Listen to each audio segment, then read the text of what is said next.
اعوذ باللہ من الشیطان الرجیم بسم اللہ الرحمن الرحیم نحمدہ ونصلی ونسلم علی رسولہ الکریم وخاتم النبیین وعلی آلہ وازواجہ وصحابہ واتباعہ اجمعین۔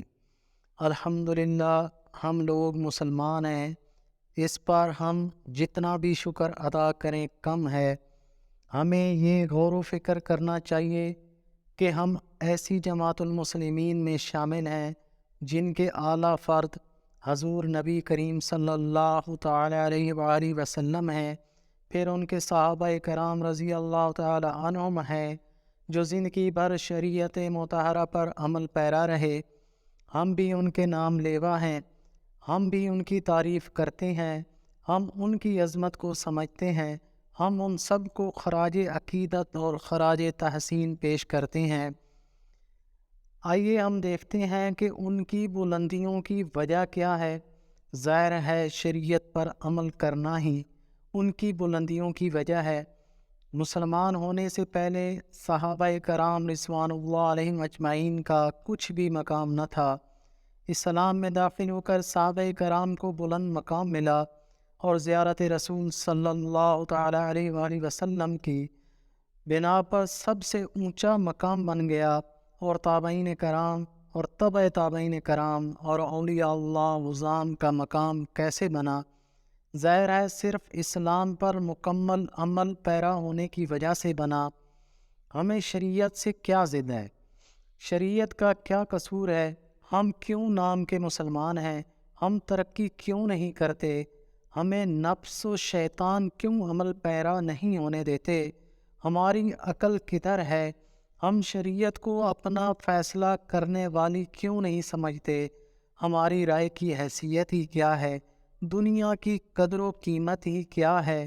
دنیا کی قدر و قیمت کے بارے میں حدیث شریف میں آتا ہے کہ دنیا جس کا مفہوم ہے کہ دنیا کی قدر و قیمت مچھر کے ایک پر کے بھی برابر ہوتی تو اللہ تعالیٰ کافر کو پانی کا ایک گھونٹ بھی نہ دیتے۔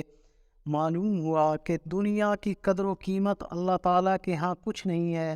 یہ ساری سفری سہولیات ہیں اور کچھ ہماری ضروریات ہیں۔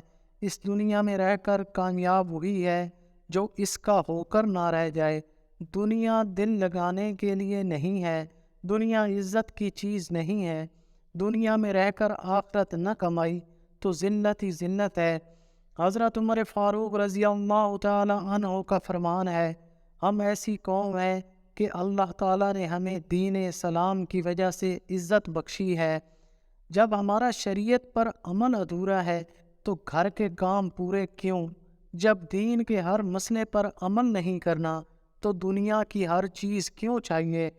جب آخرت کی لازوال نعمتوں کو حاصل نہیں کرنا تو ان عارضی نعمتوں پر حد سے زیادہ کیوں مرتے ہیں؟ جب اسلام اختیار کیا ہے تو اپناتے کیوں نہیں؟ جبکہ موت اور اس کے بعد کی ساری منزلیں راحتیں بعافیت بنانے کے لیے اسلامیات پر عمل پیرا ہونا ضروری ہے، تو پھر شریعت سے عملی مخالفت ضد اور چڑ کیوں ہے؟ صلی اللہ تعالی علی خیر خلق محمد وآلہ وصحبہ واتباعہ اجمعین۔ جزاک اللہ۔